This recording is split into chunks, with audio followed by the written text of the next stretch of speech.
Hi there, it's Roy from Sulphur Sabers.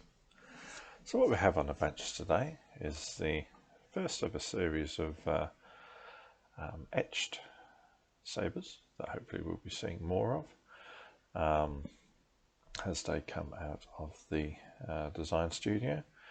So this one is called the Serenity, which is a contrast to the Frenzy. If you look at our range, if it's still listed, there's a saber called the Frenzy on which this design chassis is based, although it's been modified now for a single switch. And obviously we have the weathered etched look on the body now. And I've got to say, I like the original. The Frenzy was a great saber, but what we have here is absolutely sublime. So as you can see, it's a really nice weathered design. I'll hold it like so. You can see towards the top there, kind of got a medieval knight type theme on the etch.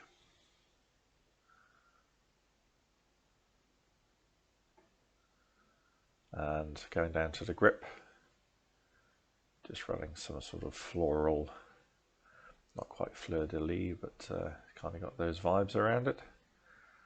So it's got some nice kind of medieval vibes to the saber. And you know, it's a good hefty two-hander, this one.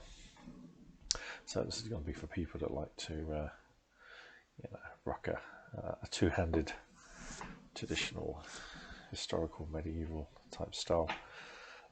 Yeah, beautiful saber. So and to get etching at this price point is something very special. But anyway, let's break it down. So the saber breaks down into three pieces. Obviously we've got the pommel here, nice weighted pommel that helps with weight distribution, which has got that D-ring on there. Main body screws off like so, just exposing the chassis, core and cell. So that's how it comes together. So there's no Covertech on the saber. Covertech, if you don't know, is like a little wheel that you can add about here, which goes into a dedicated belt holder. So we don't have one of those. I'll pop some grease on those threads later. So we don't have a Covertech wheel because obviously we've got the D-ring for the belt hook holder.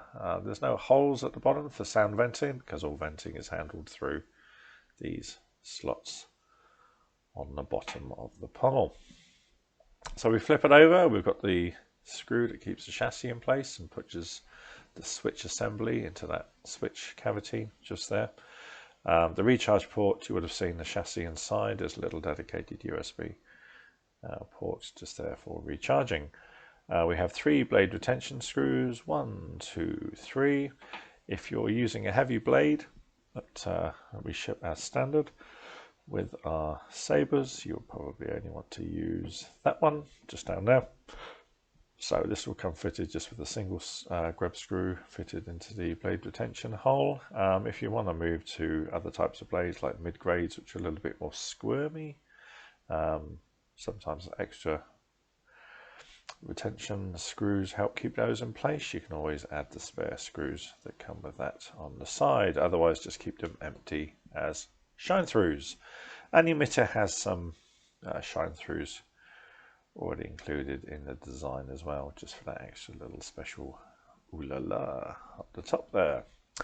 Okay, but overall it's a great looking saber, this one. We were very excited waiting for this one to turn up, and we had a few people on the wait list for the first batch, but like I said, brought in a few extras and we now have those available for you on the site.